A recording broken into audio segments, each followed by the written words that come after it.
Il y a deux façons rapides et gratuites de soutenir ma chaîne YouTube. La première, c'est de laisser un pouce bleu si la vidéo te plaît. La deuxième, c'est de regarder une publicité gratuitement sur ma page Utip dont le lien est en description. Merci à tous. Salut les devins, c'est Saikyo. Nous avons les nouveaux spoilers, les tout premiers même du chapitre 48 de Dragon Ball Super. Dans ma dernière vidéo, j'avais dit chapitre 49. Non, c'était une erreur, c'est bel et bien le 48 ce mois-ci du nouveau magazine V-Jump. Alors, on n'a pas encore le magazine V-Jump en entier, on a juste des premiers leaks comme chaque mois. Grâce à Ryukutia 2089, je vous mets le lien en description. Je remercie bien évidemment également le site dragonballsuper-france.fr pour nous les avoir traduits en français.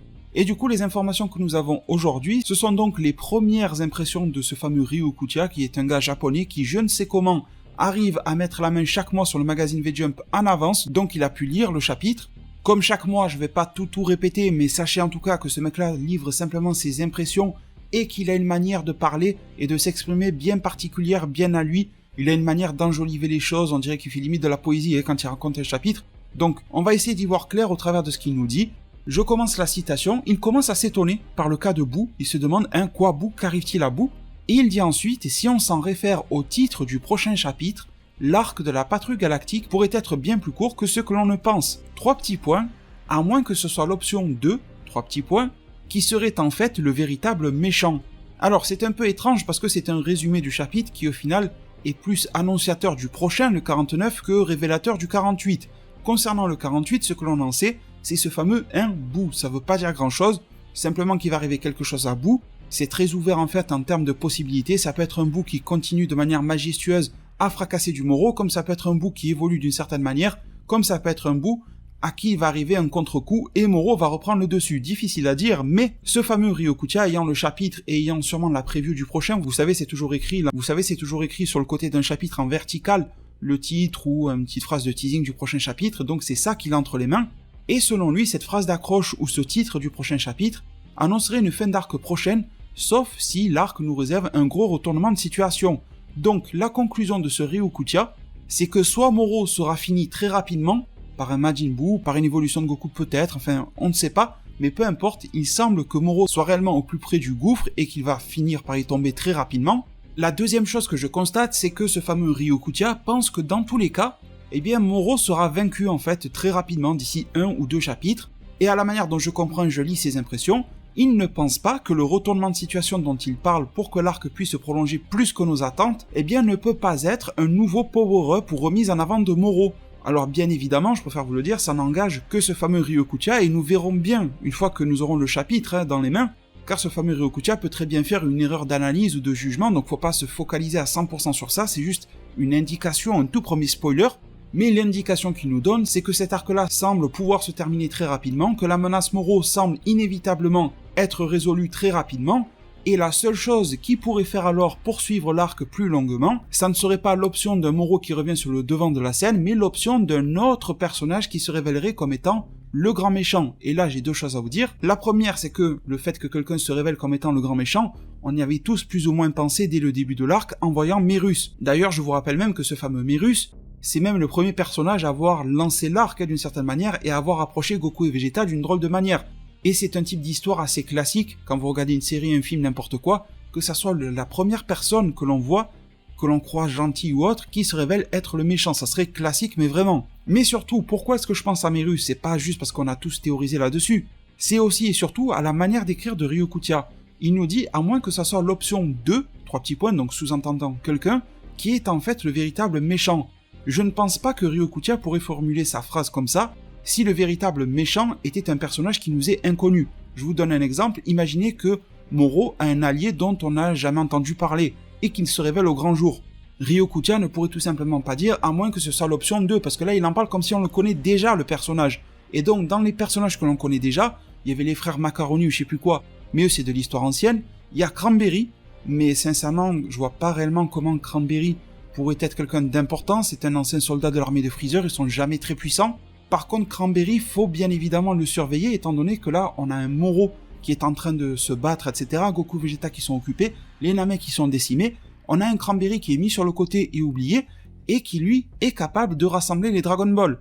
Imaginez ce retournement de situation de ouf, mais qui serait pas forcément très hypant, si on a un Cranberry qui menace un Namek, qui fait invoquer Porunga, fait en sorte que ce fameux Namek formule un vœu pour Cranberry, et que ce Cranberry formule un vœu qui le rende vraiment tout puissant. Alors non, je suis pas du tout en train de théoriser sur le fait que Cranberry sera le grand ennemi, je pense qu'il va passer à la casserole très rapidement, mais je vous dis qu'en tout cas ce gars-là est à surveiller parce que c'est lui, concrètement, actuellement, le plus proche des Dragon Ball de Porunga. Bien surtout, bien évidemment, le plus gros prétendant à être le véritable méchant de l'arc, si il y a un véritable méchant au-delà de Moro, eh bien c'est Mérus. C'est vrai que ce Mérus a montré patte blanche jusqu'à présent, et il nous a même rassuré au moment où il est arrivé avec le vaisseau qu'il s'est mis à enfermer Moro, qu'il a ramené Majin Buu, c'est quand même pas rien de confronter Majin Buu, donc le Daikaioshin à Moro, etc. Donc vraiment, ça nous montre que Mérus fait partie du camp des gentils, mais est-ce que ce n'est pas une sorte de mastermind allant au-delà de tout ça, qu'il a tout calculé, tout prévu, et que le but personnel de Mérus serait bien évidemment déjà d'évincer le cas de Moro, pour ensuite pouvoir lui faire quelque chose. Donc tout cela n'est que supposition, et se base bien évidemment sur les premières impressions de une personne ayant lu le chapitre. Nous verrons bien l'avis qu'on peut s'en faire une fois que l'on aura ce fameux chapitre entre les mains, mais je pense qu'il y a une base de vrai quand ce fameux Ryo nous partage le fait que l'arc semble aller très vite et que le titre du prochain semble promettre, mais des retournements de situation sont possibles en tout cas, mais semble promettre une fin d'arc imminente. La dernière chose sur laquelle j'aimerais rebondir par rapport à cette fameuse fin d'arc supposée, et là, comme j'ai dit dans ma vidéo avant-hier, un truc comme ça ne sera que théorie, ça ne sera pas révélation ou fuite d'informations, quoi que ce soit, mais juste débattre avec vous du fait que si on a un arc Moro qui se termine rapidement, c'est peut-être, et j'insiste sur le peut-être, qu'il y a un lien avec le tout nouvel animé Dragon Ball Super qui se prépare. Vous savez que tout est question de timing et ce genre de choses, vous avez bien vu que Toyotarou a tout fait pour clôturer son tournoi du pouvoir au même moment que la sortie du film Broly, ça ne m'étonnerait pas que l'arc du manga soit également planifié en fonction de la sortie du nouvel animé Dragon Ball Super. Étant donné que ce Ryukutia nous dit que ça semble se terminer très rapidement, donc si cet arc-là se termine sur le V-Jump qui sortira en juin, ça voudrait dire que le nouvel arc du manga Dragon Ball Super sortirait en juillet. Ou dans un cas un petit peu différent, si cet arc-là se termine dans le V-Jump de juillet, bah c'est cool aussi parce que ça veut dire que juste après tu embrayes avec le nouvel animé, plus également le nouvel arc dès le mois de août, donc dans le V-Jump de août, qui nous présentera le nouvel arc à la suite. Donc vous voyez que peut-être il y a une sorte de planification, d'interplanification, j'ai même envie de dire, croisée entre la Shueisha qui fait le manga, entre la Toei qui fait son animé, pour que les événements soient clairs pour les lecteurs et les spectateurs de l'animé, qu'il n'y ait pas trop d'embrouille, peut-être pour reprendre un rythme comme à l'ancienne où c'était l'animé qui avait de l'avance sur le manga, peut-être que l'avance du manga n'était que temporaire. Rappelez-vous, Toyotarou a dit bientôt je reprendrai l'avance sur l'animé, mais il n'a pas dit s'il la garderait à vie, donc c'est possible qu'il la perde ensuite. Surtout que si ça se passe comme je le dis, l'animé garderait quand même pas mal de temps encore son retard parce que probablement que l'animé va s'amuser à adapter Moro tandis que le manga sera déjà au nouvel arc, donc vous voyez, ça peut être intéressant formulé de cette manière-là. Mais bon, on va pas en faire trop sur le sujet parce que ça reste assez flou. Et sinon, pour conclure en 2 mots, je vais pas commenter ou quoi, je vais juste vous le lire comme je le fais maintenant chaque mois, les news jeux vidéo Dragon Ball que l'on a eu dans le V-Jump. Alors la première concerne le jeu Dragon Ball Xenoverse 2 avec le personnage de Ribrianne qui est annoncé, c'est officiel, elle fera donc partie de l'Ultra Pack numéro 1 qui sera disponible dès le mois de juin. Vous avez à l'écran la liste des super attaques qu'aura Ribrianne, si vous voulez en prendre connaissance n'hésitez pas à faire pause sur l'image, comme ça moi je peux avancer un petit peu plus vite. Vous avez également à l'écran ses attaques ultimes, donc dans l'ensemble c'est à peu près tout ce qu'elle faisait dans l'animé, il n'y a pas de grosses surprises. Ensuite pour le jeu Dragon Ball Legends, une nouvelle mission limitée une fois par jour qui portera le nom de élève de Goku, et cette mission limitée apportera donc une grosse quantité d'expérience et de points d'amitié à gagner, et une instruction d'attaque spéciale à Charlotte. Il est également annoncé la suite du mode histoire et transformation, et Charlotte aura la possibilité de se transformer en Super Saiyan de niveau 2. Pour terminer dans ces news là, on a Dragon Ball Z Dokkan Battle, un nouveau Son Goku qui est annoncé, une version Namek de Son Goku, et il pourra se transformer en Super Saiyan, je vous affiche même un visuel. Avec la suite logique de ces évolutions, Goku, transformation Super Saiyan, UR.